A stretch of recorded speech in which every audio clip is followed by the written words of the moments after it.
perguntam para Jesus acerca do divórcio. Quando a gente estuda um pouquinho do contexto naquela época, eu já disse, eu gosto de estudar a Bíblia, a gente descobre que naquela época haviam dois rabinos muito importantes. Esses rabinos, assim como Gamaliel, eles eram tão importantes que até hoje os judeus ainda estudam seus ensinos. O nome de um rabino era Hilel, o nome do outro rabino era Shammai, e eles tinham divergência sobre essa questão do divórcio. Talvez, por esse motivo, eles trouxeram esse assunto para Jesus, porque eles queriam saber de que lado que Jesus estava. Jesus estava do lado de Hilel? Será que Jesus estava do lado de Shammai? E Jesus, em sua explicação do assunto, ele mostra que ele não estava nem do lado de um, nem do lado de outro, mas ele estava do lado da verdade. Ele apresenta o casamento com o princípio do qual ele deve ser regido e ensina algumas coisas profundas e especiais para as pessoas que estavam ali. Dentro desse contexto ainda, quando você chega no versículo 13, Jesus estava lá e os discípulos estavam com ele. E também estavam as crianças. Quando nós estudamos um pouquinho o Espírito e Profecia, lá diz que quando Jesus pregava, ele pregava de tal forma que desde os mais velhos até os mais novos, todos eram capazes de entender a mensagem de Jesus. E eu pergunto para vocês, será que não deveria ser assim em todos os nossos cultos, em todas as nossas pregações? Ou será que o nosso sermão, a nossa pregação e o nosso foco está apenas nos adultos? Jesus, ele se preocupava com as crianças. Jesus, ele se preocupava com os juvenis, com os adolescentes. E as crianças estavam lá ouvindo e assistindo Jesus. Mas você sabe que as crianças de vez em quando fazem barulho, né? De vez em quando elas conversam, a gente tem que entender que eles ainda são crianças ainda. Não têm a maturidade que nós temos. Não aprenderam aquilo que nós aprendemos. E o que acontece? Às vezes eles fazem um barulho, derrubam uma coisinha no chão, e a gente tem que ter paciência com eles. Não significa que a gente pode ser complacente, de que a gente pode permitir qualquer tipo de coisa, mas a gente tem que ter paciência com as crianças. Eles estão se desenvolvendo ainda. E o que acontece é que em meio àquela situação com as crianças lá, os discípulos, eles foram até as crianças e começaram a tirar as crianças de lá, entendendo que aquele lugar não era lugar das crianças. Talvez isso estava acontecendo pela força da tradição dentro do coração dos discípulos. Por quê? Porque naquela época, nas sinagogas, as crianças não entravam. Eles não estavam numa sinagoga, mas eles estavam fazendo aquilo que se faz numa sinagoga, estudar a palavra de Deus. Talvez os discípulos devem ter pensado em sua tradição. Se na sinagoga não é lugar para elas, porque elas fazem barulho, elas atrapalham e tal, então, que talvez não seja lugar para elas também. Estão atrapalhando. Vamos tirar a criançada daqui. E quando eles começaram a tirar as crianças de lá, o que Jesus disse? Deixai vir a mim os pequeninos, porque deles é o reino dos... Jesus disse o seguinte, as crianças também são importantes.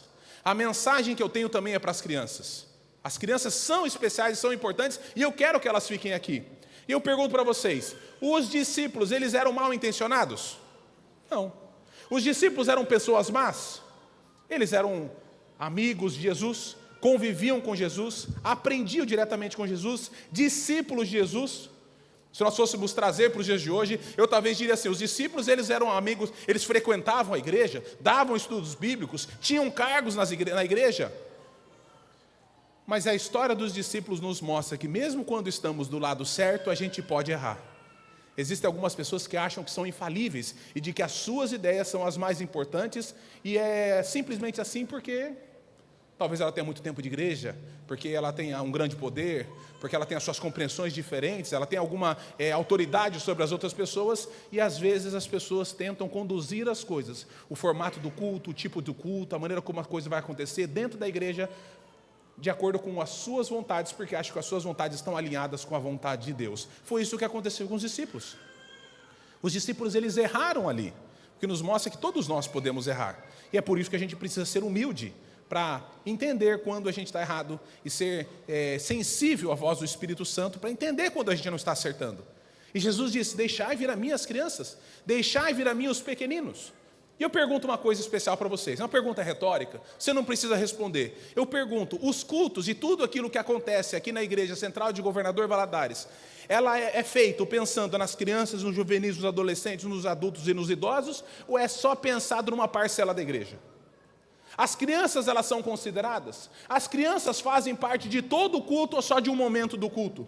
As programações, os eventos, são pensados nos meninos e nas meninas? Ou é pensado apenas naqueles que de repente têm um pouco mais de autoridade na igreja? Pois eu quero dizer para vocês que Jesus estava dizendo que as crianças também são importantes. Elas também têm que ser consideradas. Eu fico muito feliz quando em alguns lugares que eu vou e algumas igrejas, eu percebo a participação das crianças em todo o culto, e não apenas no momento do culto. Eu fico muito feliz quando tem um momento de louvor, e eu vejo que junto no momento de louvor sobe uma ou duas crianças, e a cada sábado elas vão se revezando. Assim é lá na igreja da minha esposa, na família dela lá em Curitiba. O grupo de louvor sobe, sempre tem uma ou duas crianças que estão participando do louvor, e cada sábado elas vão trocando, e as crianças sempre querem estar lá na frente. E eu pergunto, elas estão aprendendo com isso? Elas estão se envolvendo com o culto, sim ou não? E aí eu pergunto para vocês, está certo ou está errado? Está muito certo, porque o culto não é apenas para os adultos, mas é para as crianças, juvenis, adolescentes, e eles têm que participar de todo o culto. Vou fazer uma pergunta séria para vocês. As crianças são o futuro da igreja, sim ou não? Sim ou não? Ih, está faltando convicção. As crianças são o futuro da igreja, sim ou não? Não são. As crianças não são o futuro da igreja, as crianças são o presente da igreja. E enquanto nós não tratarmos as crianças como o presente da igreja, elas nunca serão o futuro. E é por isso que a mensagem tem que atingir elas. E é por isso que elas têm que vir aqui à frente e cantar. E de vez em quando uma criança tem que vir aqui orar na frente. Ou será que Deus só ouve a oração dos adultos? É importante que de vez em quando uma criança fique lá só para passar o botãozinho do computador na hora da música, lá no momento de som. É de vez em quando uma criança vir aqui tocar na frente em sua simplicidade, participar do momento das ofertas. Por quê? Porque as crianças são o presente da igreja. E enquanto nós não tratarmos as crianças como um presente da igreja, elas nunca serão futuro. A mensagem tem que atingir o coração das pessoas, das crianças também. E quando a gente vê Jesus, através da sua atitude, nos ensinando coisas profundas como essas, a gente percebe que aquele rapaz que estava lá, ouvindo tudo isso, ele pensou, esse homem é diferente. Esse homem é diferente.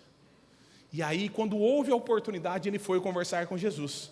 Essa história é contada no livro de Mateus, no livro de Marcos e no livro de Lucas. E quando a gente soma as informações, a gente descobre que esse rapaz, quando ele foi conversar com Jesus, ele se colocou de joelhos perante Jesus. E no versículo 13 aqui diz o seguinte, depois trouxeram, versículo 16. Eis que alguém se aproximou de Jesus e lhe perguntou, mestre, que farei de bom para ter a vida eterna? Respondeu-lhe Jesus, por que você me pergunta sobre o que é bom? Há somente um que é bom. Se você quer entrar na vida, obedeça aos mandamentos. Quais? Perguntou ele. Jesus respondeu, não matarás, não adulterarás, não furtarás, não darás falso testemunho, honra teu pai e tua mãe e amarás o teu próximo como a ti mesmo. Disse-lhe o jovem, a tudo isso tenho obedecido, o que me falta ainda? Jesus respondeu, se você quer ser perfeito, vá, venda os seus bens e dê o dinheiro aos pobres, e você terá um tesouro nos céus. Depois venha e siga-me. Ouvindo isso, o jovem afastou-se triste, por ter muitas propriedades, ou em outras traduções, porque tinha muitas riquezas. Esse rapaz tinha uma pergunta especial no seu coração. Ele ouviu Jesus e percebeu que Jesus talvez tinha a sua resposta. Ele veio para conversar com Jesus e colocou de joelhos perante Jesus. E quando a gente soma as informações do espírito de profecia com as informações que encontramos na Bíblia, a gente descobre que esse jovem era um jovem rico, era um jovem de posição. E a gente descobre que ele era um príncipe. O que nos mostra que a pergunta que ele tinha era tão especial e importante que não interessa época, não interessa tempo, não interessa classe social, não interessa idade. Essa pergunta é importante para todos nós. O que é que eu preciso fazer para ser salvo? Se eu não sei o que é que eu preciso fazer para ser salvo, como é que eu sei que eu estou no caminho certo? Como é que eu sei que eu estou no caminho verdadeiro? Como é que eu sei que eu estou acertando? Como é que eu sei que eu estou indo na direção que eu preciso ir? E é por isso que eu acho que essa pergunta é a pergunta mais importante da Bíblia, a pergunta mais importante da nossa vida, porque não há nada nessa vida mais importante do que a salvação. Em Marcos, no capítulo 8, no versículo 36, diz o seguinte, do que adianta ganhar o mundo inteiro e perder a sua salvação? O livro de Marcos está dizendo para nós, a coisa mais importante que existe na terra se chama salvação. O que são 60, 70, 80, 100 anos nessa vida? Levando em consideração que a partir dos 60, você já começa a passar com dores. E se você tiver o peso que eu tenho, com 34 já começa a doer algumas coisas também. O que é esse tipo de vida aqui nessa terra, comparado com a eternidade que Deus ele está preparando para nós? Mas infelizmente tem gente que tem trocado as coisas terrenas pelas coisas celestes. Existem pessoas que estão vendendo a sua salvação por preços muito pequenininhos, que não podem ser comparados com aquilo que está preparado para nós no céu. Essa pergunta é muito importante. O que é que eu preciso fazer para ser salvo? Maravilha. Então eu vou perguntar para vocês, o que é que eu preciso fazer para ser salvo? Vocês sabem ou não sabem? Vou facilitar aqui a vida de vocês. Eu já fiz uma prova, que foi a primeira pergunta que eu fiz, vocês não passaram na prova. Vou fazer a recuperação agora, tá bom? Se vocês não passarem na recuperação, tem a última chamada e depois não tem mais jeito. Aí a porta da graça vai se fechar. Tá bom? Deixa eu perguntar para você. Eu preciso ler a Bíblia para ser salvo, sim ou não? O pessoal ficou com medo, né? Errou na primeira, né? Eu preciso estudar a Bíblia para ser salvo, sim ou não? Aí ficou dividido, hein? Aí agora, já que se todo mundo respondesse a mesma coisa, o sermão ia até 11h45. Como dividiu, eu vou demorar mais tempo para explicar. Eu preciso vir à igreja para ser salvo, sim ou não? Ih, olha só, não sei o que o povo está fazendo aqui, né? Podia estar assistindo em casa, né? Vir à igreja para quê? Você não precisa vir à igreja para ser salvo, está fazendo o que aqui? Mas fica até o final, tá bom? Não vai embora não. Eu preciso pregar o evangelho para ser salvo, sim ou não?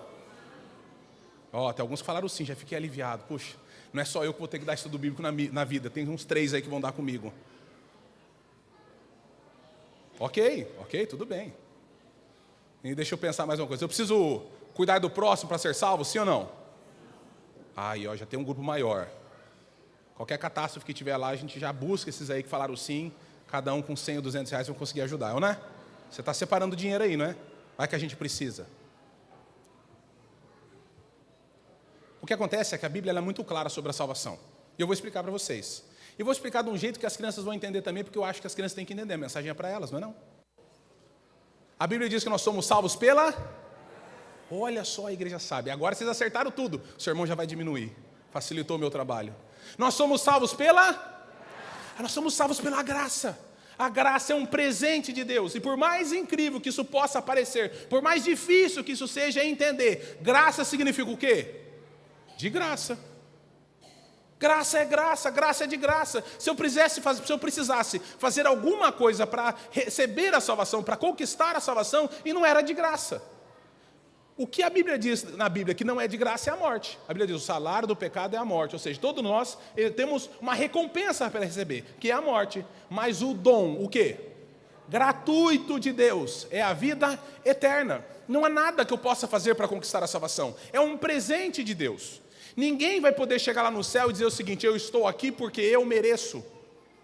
Eu estou aqui porque eu fiz o que tinha que fazer. Olha, eu estou aqui porque eu consegui completar o checklist. Agora aquele irmãozinho lá, lembra aquele irmão lá? Chato, que não deixava a gente fazer não sei o que lá na igreja. Olha lá, ele não completou a lista completa. Está vendo? Então não foi para o céu, só eu. Então graças a Deus que eu sou muito bom. Nós somos salvos pela graça. Não é por aquilo que nós fazemos, é por aquilo que Jesus faz. Por aquilo que Ele fez na cruz do Calvário e por aquilo que Ele faz hoje lá no santuário celestial. Nós somos salvos pela graça. Quando eu chegar lá no céu, eu não vou falar assim, eu estou aqui porque eu mereço. Eu vou falar assim, eu estou aqui porque Ele merece. É por conta daquilo que Ele fez e não por conta daquilo que nós fazemos. Se eu precisasse fazer alguma coisa para conquistar a salvação, Jesus não precisava ter vindo nessa terra e morrido no meu lugar. Era só eu fazer o que precisa fazer e pronto, está resolvido. Mas se eu vivesse uma vida totalmente perfeita, ainda assim eu não seria salvo, porque um preço precisa ser pago. E o único capaz de pagar esse preço é a pessoa que vale mais do que a lei que foi quebrada, Jesus Cristo. Ele veio e pagou para nós. E se Ele pagou todo o preço, Jesus não é mesquinho para falar o seguinte para você: olha, deu trabalho para mim, então não vou deixar de graça para você não. Você tem que fazer umas coisinhas aí, senão você não entra no céu não. Existem pessoas que, infelizmente, têm um relacionamento um pouco doentio com Deus. Eles imaginam que Deus é um Deus de testes. E quando você acha que Deus é o Deus de testes, você não consegue entender a natureza da lei. Se você entender que Deus é um Deus de testes, você vai entender que a lei é um teste que a gente precisa passar para saber se a gente vai para o céu ou não vai. Agora, se você entender que Deus é um Deus de amor, você vai entender que a lei é o reflexo do amor de Deus. E tudo que Ele pede para nós é o quê? Para o nosso bem. Para nós sermos felizes. E é justamente por isso que a lei de Deus ela dura para sempre. Porque quando a gente viver num lugar totalmente feliz, que é o céu, a lei de Deus vai permanecer lá. Por quê? Porque a lei de Deus é a lei do amor, é a lei da liberdade. Tem pessoas que acham que Deus é um Deus que fica lá no céu olhando. Aham, errou. Vou anotar aqui, hein? Se esquecer de pedir perdão, não entra, hein?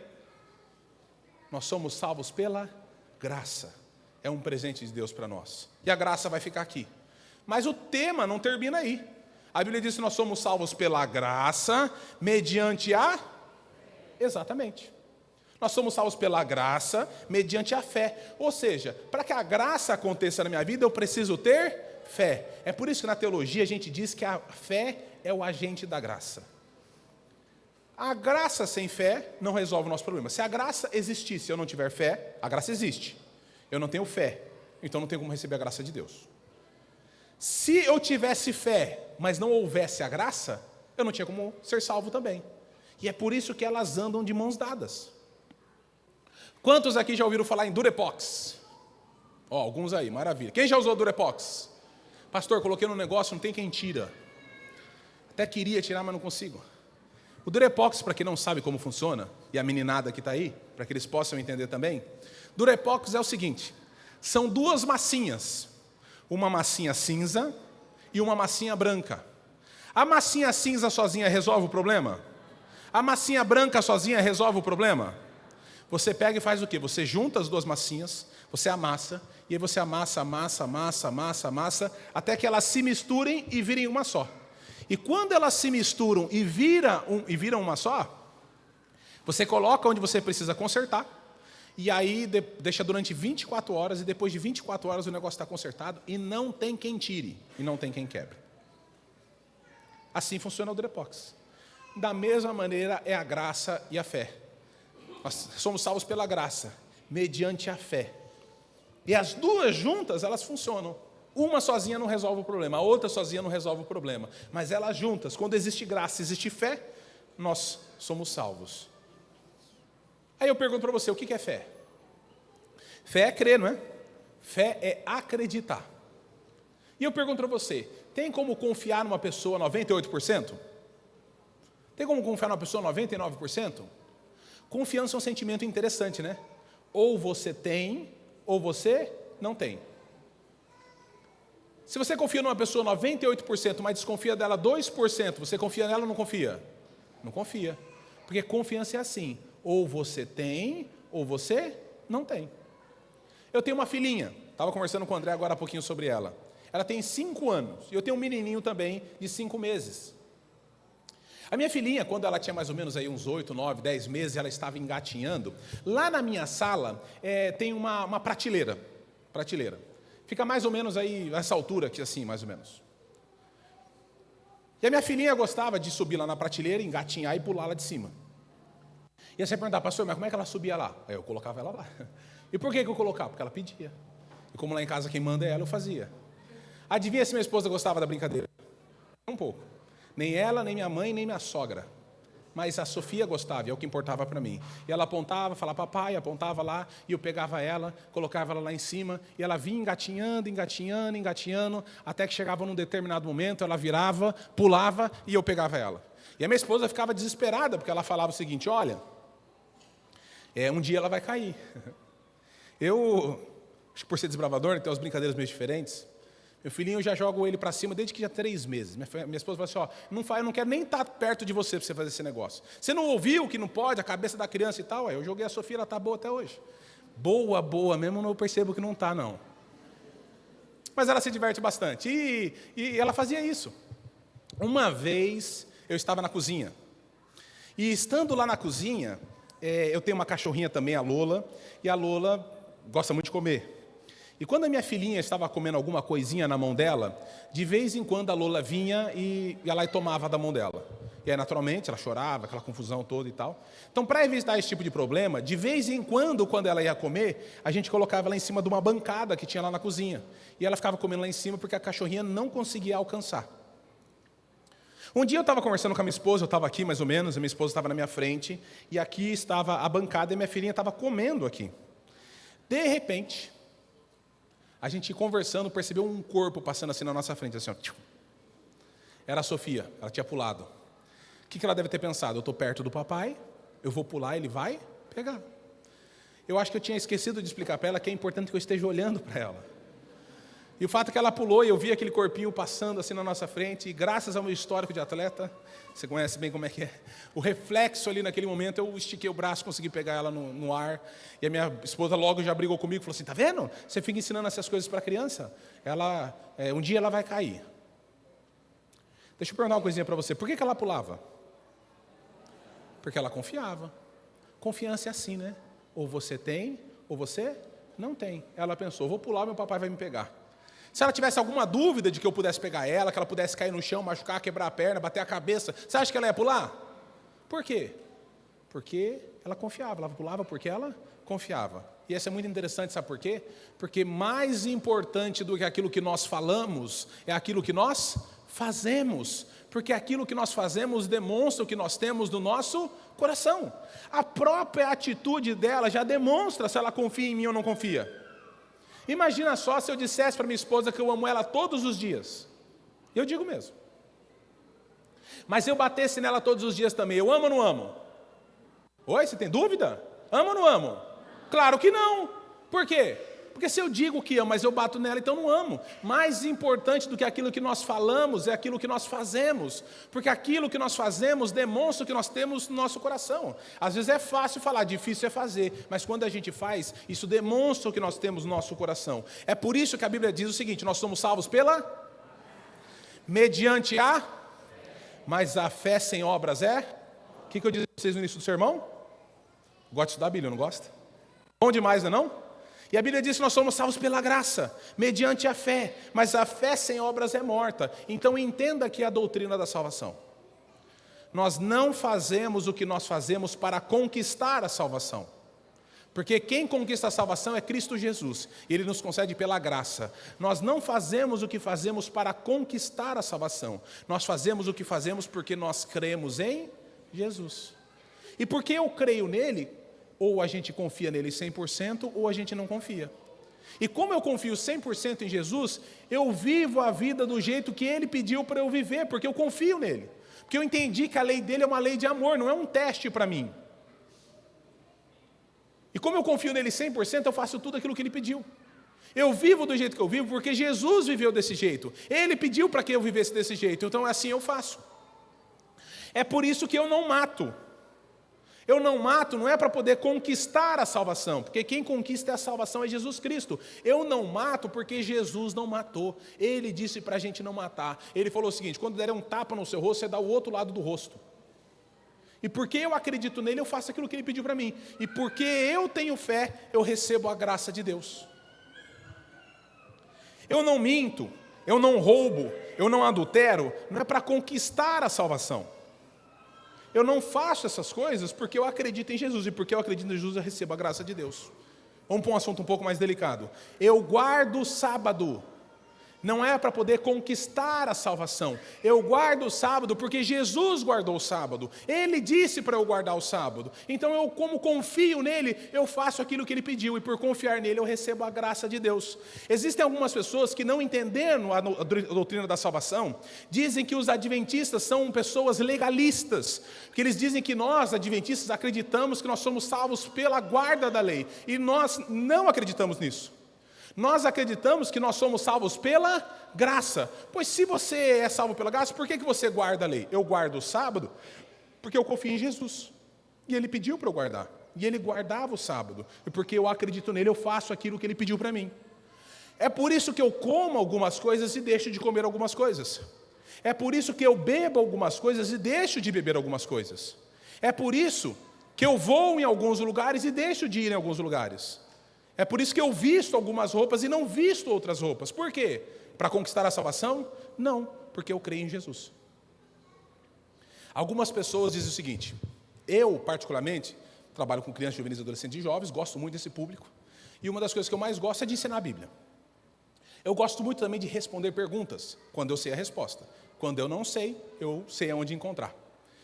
E muitas vezes, os jovens fazem perguntas e eu digo para eles assim, eu gosto muito porque não tem problema ter dúvidas, eu digo para os adolescentes, não tem problema ter dúvidas. A fase da adolescência é uma fase de muitas dúvidas. Não tem problema ter dúvidas, o problema é não ter respostas. E quando eles perguntam, é a oportunidade que eu tenho para poder responder. As pessoas não saem da igreja porque têm dúvidas. As pessoas saem da igreja porque, em meio às suas dúvidas, não encontraram as respostas. E por isso elas saem da igreja. E às vezes eles fazem algumas perguntas para mim. E dentre as perguntas que eu recebo, uma das que eu recebo com mais frequência é: pastor, você acha que Deus vai me tirar do céu só por causa de um negocinho desse tamanho assim, ó? Só porque eu fui naquele lugar, só porque eu fiz tal coisa, só por causa de um negocinho desse tamanho, minha vida é toda certinha, mas só por causa de um negocinho desse tamanho, você acha que Deus vai me tirar do céu? Eu respondo para eles categoricamente: não.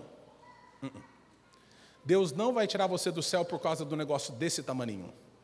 Deus vai tirar você do céu porque o negócio desse tamaninho representa que você não confia nele. E como você não confia nele, você não tem fé, então você não tem como receber a graça de Deus. Então não é porque você fez um negocinho desse tamaninho que você vai deixar de ir para o céu. Você vai deixar de ir para o céu porque esse negócio desse tamaninho, aquele lugar que você foi, aquele negócio que você colocou no seu corpo, aquilo que você bebeu, aquilo que você tomou, aquilo que você fez, representa que você não tem fé. E se você não tem fé, você não tem como receber a graça de Deus. Nós somos salvos pela graça, mediante a fé, mas a fé sem obras é morta. Nós não fazemos o que fazemos para conquistar a salvação. Nós fazemos o que fazemos porque nós temos fé em Jesus. Mas tem como ser perfeito? Não, né? Não tem como ser perfeito.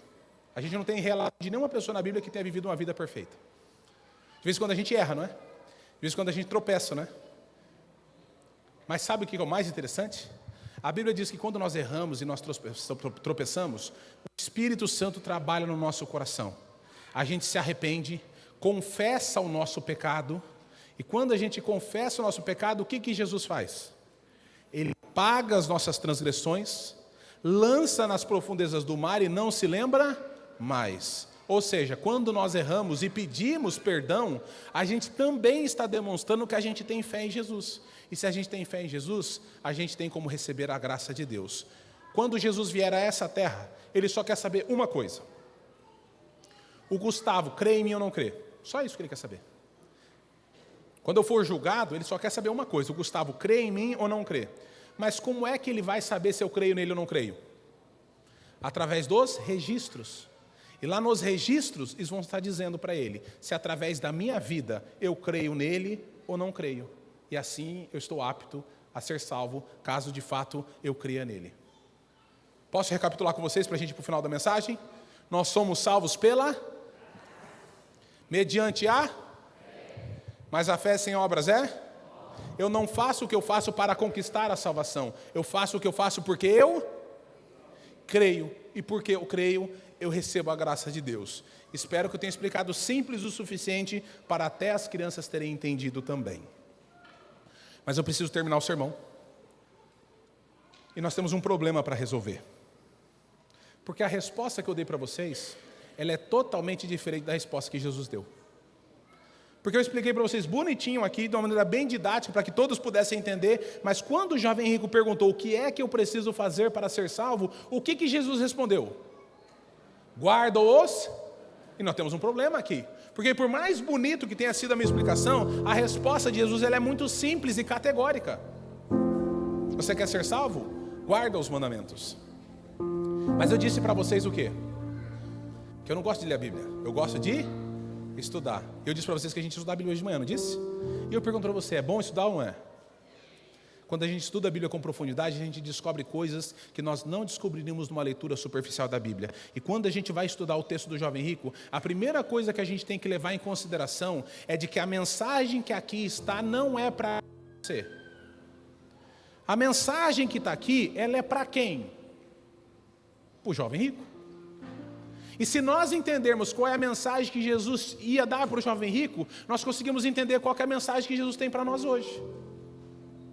Se nós entendemos o que é que Jesus estava dizendo, a gente consegue entender, ó, Jesus disse isso para o jovem rico, agora vamos aplicar isso para a nossa vida. A gente tem que fazer um negócio que na teologia a gente chama de exegese. O nome é difícil, mas não é tão difícil de fazer. Dizia um sábio por aí que o mundo falta muito amor, mas falta mais ainda interpretação de texto. Se as pessoas soubessem interpretar a Bíblia, a gente não tinha tantas religiões por aí. A mensagem que Jesus tinha para o jovem rico era uma mensagem especial, uma mensagem específica. Deixa eu mostrar isso para você. Jesus ele disse o seguinte, duas coisas para o jovem rico. Se eu entender que o que ele pediu em primeiro lugar eu preciso fazer também, eu preciso entender que o que Jesus pediu em segundo lugar eu também preciso fazer. Agora, se eu entender que o que Jesus pediu em segundo lugar eu não preciso fazer, por que causa eu teria que fazer o que ele pediu em primeiro lugar? Eu pergunto para você, o que Jesus pediu em segundo lugar? Vá, vende tudo que tens, dê aos pobres e terás um tesouro no reino dos céus. Eu pergunto para você, eu e você precisamos vender tudo que temos e dar aos pobres para sermos salvos? Sim ou não? Se nós não precisamos fazer isso, por que é que Jesus pediu isso para o jovem rico? Porque Jesus tinha uma mensagem específica para o jovem rico. E se nós entendermos qual é a mensagem específica que Jesus tem para o jovem rico, a gente vai entender qual é a mensagem que Jesus tem para nós hoje. E qual mensagem que é? Vamos dar uma olhadinha? Guarda os mandamentos. O jovem rico perguntou no versículo 18, quais? Ele disse, não matarás, não adulterarás, não furtarás, não darás falso testemunho, honra teu pai e tua mãe e amarás o teu próximo como a ti mesmo. Eu pergunto para vocês, Jesus falou todos os mandamentos? É interessante que algumas pessoas por aí que não sabem interpretar a Bíblia dizem o seguinte, está vendo? Não precisa guardar o sábado. Porque Jesus não disse que tinha que guardar. Pois é, ele não disse mesmo. Ele também não disse que a gente não pode fazer imagem de escultura. Ele também não disse que a gente não pode ter outros deuses diante de Deus. Ele também não disse que a gente não pode usar o nome de Deus em vão. Por que ele não disse essas coisas? Porque as coisas que ele disse tinham a ver com quem? Com o próximo. Não é à toa que no final do texto ele diz o seguinte, e amarás o teu próximo como a ti mesmo. Amar o próximo como a ti mesmo não está dentro dos 10 mandamentos. É o resumo dos mandamentos que Jesus disse. E por que Jesus começou por aí? Porque Jesus começou por onde o jovem rico já estava vivendo.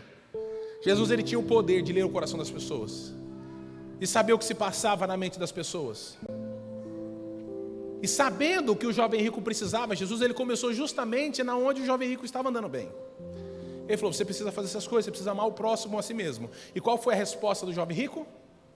Tudo isso eu faço desde que eu era pequeno, o que me falta ainda? Jesus primeiro falou para ele o que não faltava, para depois terminar com ele aquilo que faltava. E o que Jesus falou para ele no final? Vá, vende tudo que tens, dê aos pobres e terás um tesouro no reino dos céus. Eu vou traduzir para você o que é que Jesus quis dizer para o jovem rico. O jovem rico disse Jesus disse o seguinte, você ama o próximo como a si mesmo, mas não ama a Deus sobre todas as coisas. Jovem rico, só te falta uma coisa. Você ama o próximo como a si mesmo, mas falta você amar a Deus sobre todas as coisas. Você precisa me colocar em primeiro lugar da sua vida. Em primeiro lugar da sua vida não estou eu, está os seus bens, está o seu status, está a sua posição, está a sua riqueza. Jovem rico, você é um príncipe, mas eu posso transformar você numa pessoa muito melhor do que isso. Só que ser uma pessoa muito melhor do que isso não é simplesmente uma pessoa conhecida, bem-sucedida, rica. Ser uma pessoa muito melhor do que isso é ser um pescador de homens. Está vendo esses homens que estão aqui comigo? Esses discípulos, eles não têm nem aonde reclinar a cabeça, eles não são ninguém para a sociedade, eles não sabem nem o que eles vão comer amanhã, eles não são famosos, eles não são conhecidos, eles não são príncipes, eles não têm dinheiro, e o pouco que eles tinham, eles largaram tudo para me seguir, e hoje eles estão fazendo algumas coisas, estão aprendendo algumas coisas, mas o mundo vai ser salvo, porque o cristianismo vai ser avançado nessa terra, a partir do trabalho desses 12 homens, um ficou pelo caminho, né? Quando nós vamos no livro Desejado de Todas as Nações, Ellen White comenta que Deus tinha um plano muito especial para o jovem rico, e que o jovem rico seria um grande instrumento nas mãos de Deus, caso ele tivesse aceitado o convite de Jesus. Só te falta uma coisa, jovem rico. Só te falta colocar a Deus em primeiro lugar da sua vida. As suas riquezas, os seus bens estão tomando o meu lugar. Isso é o que está em primeiro lugar do seu coração. Você corre atrás dessas coisas. Você só gasta o seu tempo para essas coisas. Você está preocupado com a casa que você vai comprar, com o barco que você quer viajar. Você está preocupado com a sua viagem. Você está preocupado em fazer uma reforma. Você quer colocar uma coisa lá, um cômodo a mais. Você quer sair, você quer comprar um terreno lá no condomínio. Você quer fazer um monte de coisa, mas você não está preocupado comigo. Jovem rico, você vem na igreja uma vez por semana, no sábado de manhã, e eu fico muito feliz de te encontrar lá. Mas ao longo da semana eu sinto uma saudade enorme de você. Sabe por quê, jovem rico? Porque você vem na igreja e depois você me abandona. E ao longo da semana você busca as coisas que não é para buscar. Você coloca em primeiro lugar as coisas que não é para colocar. Você corre atrás do dinheiro e você não tem tempo para mim. Jovem rico, falta uma coisa. Você precisa colocar a Deus em primeiro lugar da sua vida. Aí você vai ser salvo. Eu pergunto para você, o jovem rico entendeu a mensagem, sim ou não? Ele entendeu. Sabe por que ele entendeu? Porque ele retirou-se triste por ser dono de muitas propriedades. Ele preferiu ficar com as coisas terrenas do que com as coisas celestes. Ele preferiu ficar com as coisas finitas do que com as coisas eternas. O jovem rico preferiu ficar com seus bens do que ficar com Jesus Cristo. E ele retirou-se triste por ser dono de muitas propriedades. Eu não gosto de ler a Bíblia, não. Eu gosto de estudar. E quando a gente estuda, a gente descobre coisas que a gente não descobriria numa leitura superficial da Bíblia. Agora que a gente entendeu o que é que Jesus disse para o jovem rico, que a mensagem era para ele, agora a gente consegue entender qual que é a mensagem que Jesus tem para nós hoje. E qual que é a mensagem que Jesus tem para você hoje? Coloque a Deus em primeiro lugar da sua vida. E se você colocar a Deus em primeiro lugar da sua vida, você vai ser salvo. Se você colocar a Deus em primeiro lugar da sua vida, você vai ler a Bíblia. Não é porque a Bíblia salva, mas porque a gente confia nele, a gente ama ele. Se você amar a Deus e colocar ele em primeiro lugar da sua vida, você vai vir à igreja. Não apenas nos sábados de manhã, mas nos outros cultos também. Por quê? Não é porque você vai conquistar a salvação, mas porque você ama Jesus.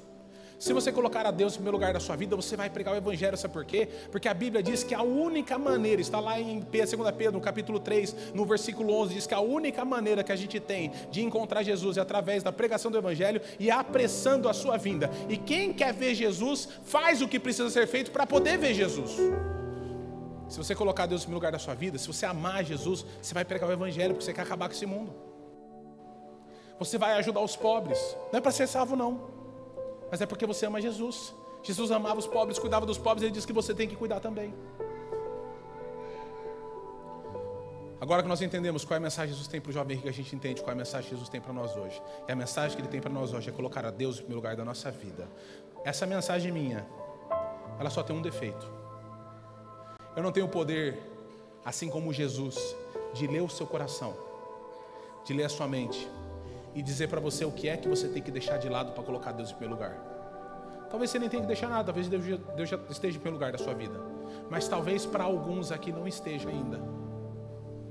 Talvez seja os seus bens, os seus planos, eu não sei. E é por isso que eu não consigo completar a mensagem para você como Jesus completou para o jovem rico. Eu não consigo ser específico para você como Jesus foi específico para o jovem rico. Mas o Espírito Santo de Deus, ele tem esse poder.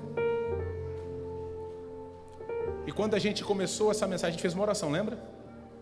E a gente pediu para que o Espírito Santo de Deus atuasse. Eu tenho certeza que nesse exato momento ele está passando pelos bancos aqui dessa igreja, conversando com cada um, dizendo para você, meu amigo, esse é o caminho. Você quer ser salvo? Coloque a Deus em primeiro lugar da sua vida. E a salvação vai chegar para a sua vida. Amém.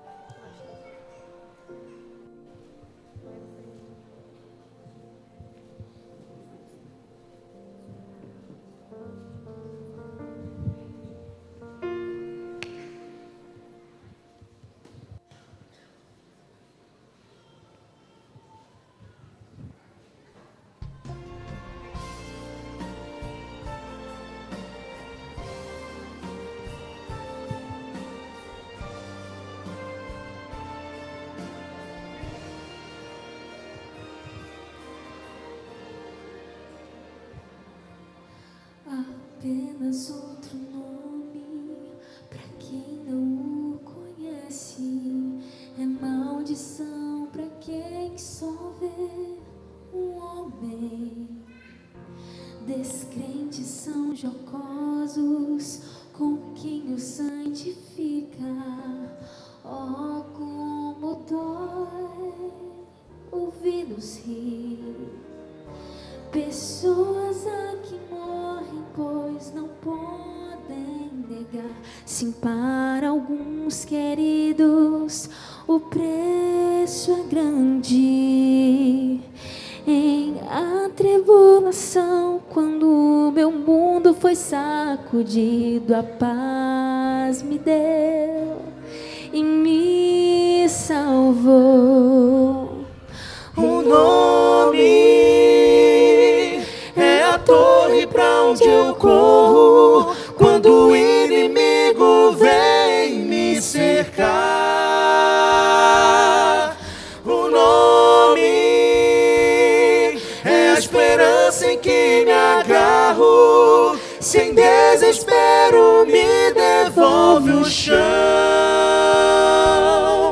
Se eu cantar na alegria ou em lágrimas na dor, há mudanças ao chamar o nome Cristo. Se há tristeza em minha alma, pois sei tenho falhado, a menção do santo nome traz-me graça. Se não encontro as palavras que traduzem o quanto eu amo, o seu nome pode explicar. É a resposta, é a canção, é a minha salvação. Seu nome